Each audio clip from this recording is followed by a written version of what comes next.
Movie के शुरुआत में हम ह्यूनजू नाम की एक लड़की को देखते हैं जो सो रही थी, और जब ह्यूनजू गहरी नींद में थी तभी कोई उसका कंबल खींच लेता है, जिससे उसकी आंख खुल जाती है। और जैसे ही वो देखने के लिए उठती है तभी कोई पीछे से उसके बालों को पकड़कर उसे बिस्तर पर पटक देता है।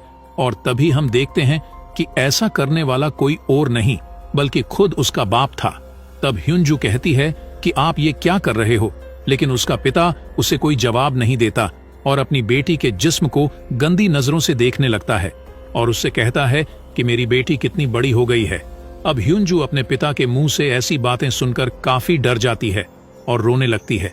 उसके बाद वह अपनी बेटी के बालों को छोड़कर उसके चेहरे को छूने लगता है, जिससे ह्यूनजू और भी ज्यादा डर जाती है और उसे कुछ भी समझ में नहीं आ रहा था कि उसके साथ ये हो क्या रहा है।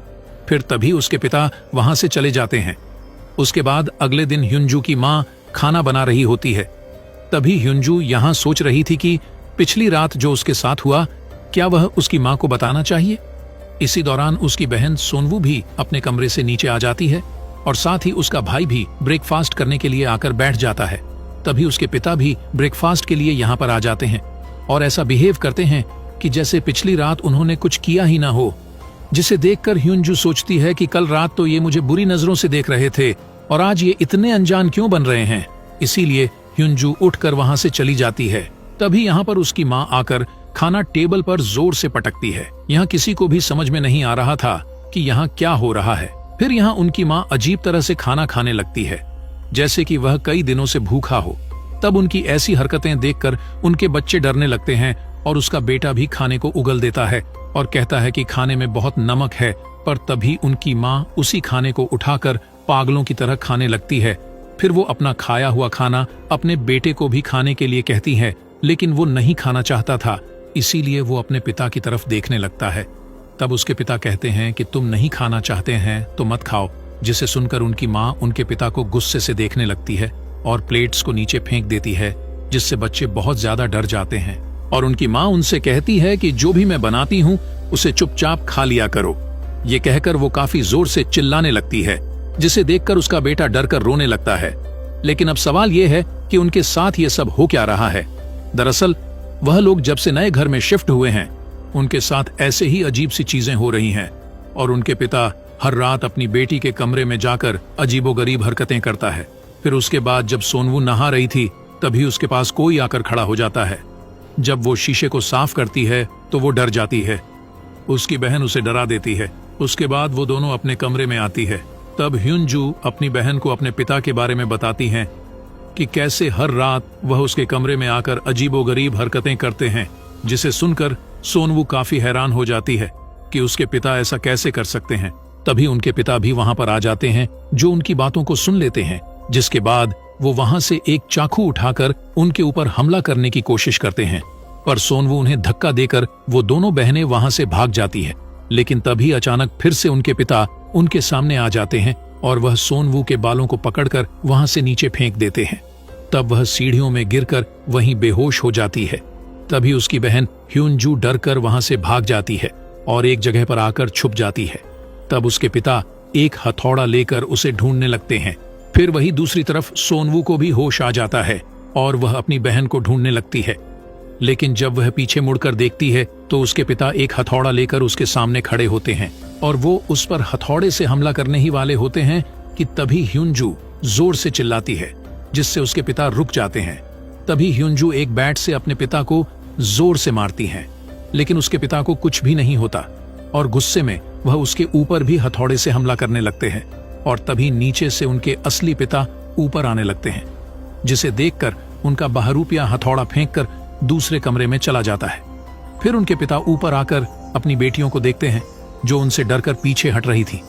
तभी उनके पिता दरवाजे पर हुआ एक बड़ा सा छेद को देखते हैं और उनसे पूछते हैं कि क्या तुम दोनों यहाँ पर लड़ाई कर रही थी। लेकिन वो दोनों कोई भी जवाब नहीं देते और तभी उनका भाई यहाँ पर आता है। तब वह दोनों बहनें उसे यहाँ से भागने को कहती हैं। फिर तभी पीछे से उनकी माँ वह हथौड़ा उठाती है और उनके पिता के पास जाकर उन पर हमला करने लगती है। तभी उनके पिता उसे रोकने की कोशिश करते हैं, लेकिन वह उन्हें धक्का मारकर गिरा देती है, जिसके बाद वह काफी डरावनी स्माइल देने लगती है और टूटे हुए कांच पर पैर रखकर अपने रूम में चली जाती है। लेकिन तभी नीचे से उनकी माँ आवाज देकर ऊपर आती है और उनसे पूछती है कि ये सब क्या हो रहा है। लेकिन सभी लोग उनसे डरने लगते हैं। तभी उनके पिता डरते हुए रूम का दरवाजा खोलते हैं, लेकिन रूम में कोई भी नहीं होता। पर उनके पिता फ्लोर पर पड़े हुए हथौड़े को देखते हैं, जिसके बाद उनकी माँ अपने बच्चों से पूछती हैं कि क्या हुआ, लेकिन वो तीनों अपने माँ से डर रहे थे। फिर अगली सुबह उनके पिता अपने भाई को घर बुलाते हैं, जो चर्च का एक फादर होता है, और अगले दिन वह उनके घर आता है। तब फादर उन्हें ऐसे ही अजीब घटनाओं के बारे में बताता है, लेकिन उसका बड़ा भाई इस सब पर विश्वास नहीं करता था। फिर रात को ये लोग एक साथ एक ही रूम में सोने का डिसाइड करते हैं।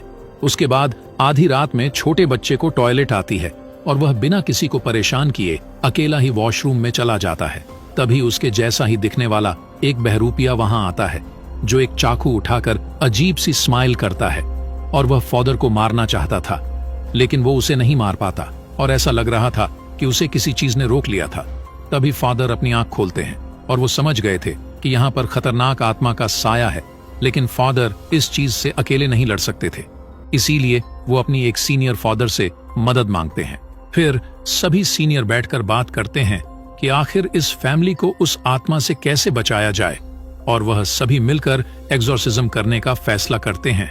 फिर अगले दिन फादर्स की टीम उनके घर जाने के लिए निकलते हैं और उनका भाई उन्हें पिकअप करता है, लेकिन रास्ते में कौआ उनके गाड़ी में अटैक करते हैं और साथ ही उनके गाड़ी का ब्रेक फेल हो जाता है, जिससे गाड़ी का बैलेंस बिगड़ जाता है और गाड़ी एक खाई में जाकर गिर जाती है।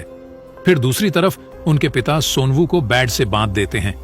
तभी बच्चों की माँ उन्हें समझाने की कोशिश करती है, लेकिन वो कहते हैं कि ये सब ठीक करने का बस यही एक तरीका है।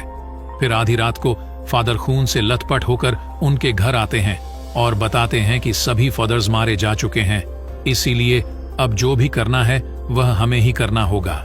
लेकिन फादर को इसमें डर लग रहा था, क्योंकि आखिरी बार जब उन्होंने एग्जॉर्सिज्म करने की कोशिश की थी तो उस आत्मा ने फादर के पूरे फैमिली को मार दिया था, और उन्हें डर लग रहा था कि फिर से ऐसा ना हो जाए, और अगर ऐसा हो गया तो वह खुद को माफ नहीं कर पाएंगे और पूरी जिंदगी पछतावे में रहेंगे। लेकिन उसका भाई अपने घुटनों में बैठकर उससे रिक्वेस्ट करता है कि हमें किसी भी तरह इस शैतान से बचाओ, वरना वह हम सभी को मार देगा। जिसे सुनने के बाद फादर कैंडल्स जलाते हैं और सोनवू के ऊपर होली वाटर को छिड़कते हैं। तब सोनवू चिल्लाने लगती है और उसे कुछ भी समझ में नहीं आ रहा था कि उसके साथ क्या हो रहा है। उसके बाद फादर सोनवू के सीने पर एक क्रॉस रख देता है और उसे एक छड़ी से मारने लगता है। तब सोनवू दर्द से चिल्लाने लगती है और उनसे पूछती है कि वह उसके साथ ऐसा क्यों कर रहे हैं। तभी फादर अपने भाई से कहता है कि क्या तुम अभी भी ये सब जारी रखना चाहते हो, जिस पर वह अपनी बेटी का पैर कस के पकड़ता है ताकि वो हिल ना पाए। फिर फादर उसको छुरी से जोर जोर से मारने लगता है। तब सोनवू काफी चिल्लाती है और रोने लगती है, जिसे देखकर उसके पिता भी रोने लगते हैं, और फादर अलग अलग छड़ी निकालकर उसे मारते ही जा रहे थे। तब सोनवू दर्द के कारण बेहोश हो जाती है, और वहीं दूसरी तरफ जहां एक्सीडेंट हुआ था वहां पुलिस पहुंच जाती है, और हम देखते हैं कि उन फादरों के साथ उसका भाई भी बेहोश पड़ा हुआ था। इसका मतलब घर में जो आदमी है वो उसका भाई नहीं बल्कि खुद ही शैतान है, जो कि लगातार सोनवू को पीट रहा था। अब सोनवू की मां से ये सब बर्दाश्त नहीं होता, इसीलिए वो फादर को उसे मारने से रोकने लगती है और अपने पति से कहती है कि ऐसा करने से अच्छा तो हम एक साथ ही मर जाएं। लेकिन वो अपनी पत्नी को धक्का मार देता है और अपने भाई से एक्सोर्सिज्म जारी रखने के लिए कहता है। तभी उसकी पत्नी उससे कहती है कि तुम डरपोक हो जो गलत का साथ दे रहे हो, जिससे पति को गुस्सा आ जाता है और अपनी पत्नी का गला दबाने लगता है। तभी पत्नी एक कांच का गिलास पति के सर पे दे मारती है।